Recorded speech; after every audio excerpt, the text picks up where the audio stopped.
जगन्नाथ मंदिराच्या कळसावर उडणाऱ्या पक्ष्यांच्या थव्याचा व्हिडिओ तुम्ही पाहिलाय का? या व्हिडिओमागे नेमकं सत्य काय आहे?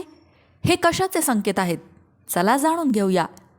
एका पौराणिक कथेनुसार आणि भविष्य मालिका या प्राचीन ग्रंथानुसार मंदिराच्या कळसावर पक्ष्यांचे दर्शन होणं हा मोठा अशुभ संकेत मानला जातो.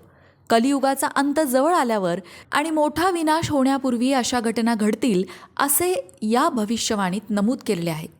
तसंच भविष्य मालिका ग्रंथात उल्लेख केल्याप्रमाणे अपशकुनांमध्ये मंदिराच्या शिखरावरून दगड पडणं, नीलचक्र वादळामुळे वाकडं होणं, अरुण स्तंभावर गिधाड येऊन बसणं यांचा देखील समावेश आहे. या पार्श्वभूमीवर शिखरावर पक्षी दिसणं हे आगामी संकटाचं सूचक मानलं जातं.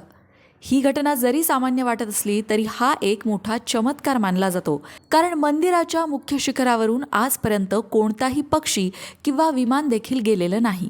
मंदिराच्या रचनेमुळे किंवा विशिष्ट नैसर्गिक प्रवाहामुळे हे घडत असेल अशी शक्यता वर्तवली जात आहे. तरी हे रहस्य अजूनही गुलदस्त्यात आहे. अशीच चर्चा आणखीन एका घटनेची होती आणि ती घटना म्हणजे याच वर्षी एप्रिल महिन्यात गरुडाने मंदिरावरील ध्वज घेऊन परिक्रमा केल्याची. तसंच एकदा शुभ मानले जाणारे पांढरे घुबड कळसावर बसलेले दिसले होते. मात्र पक्ष्यांचे थवे उडताना दिसणं मात्र मंदिराबाबतच्या असलेल्या ज्या मान्यता आहेत त्या मान्यतांमध्ये चांगलं मानलं जात नाही आणि म्हणूनच हा व्हिडिओ पाहणारे अनेक लोक सध्या चिंतित आहेत. ही माहिती तुम्हाला कशी वाटली कमेंट करून नक्की सांगा आणि अशाच माहितीसाठी लोकमत भक्तीला फॉलो करा.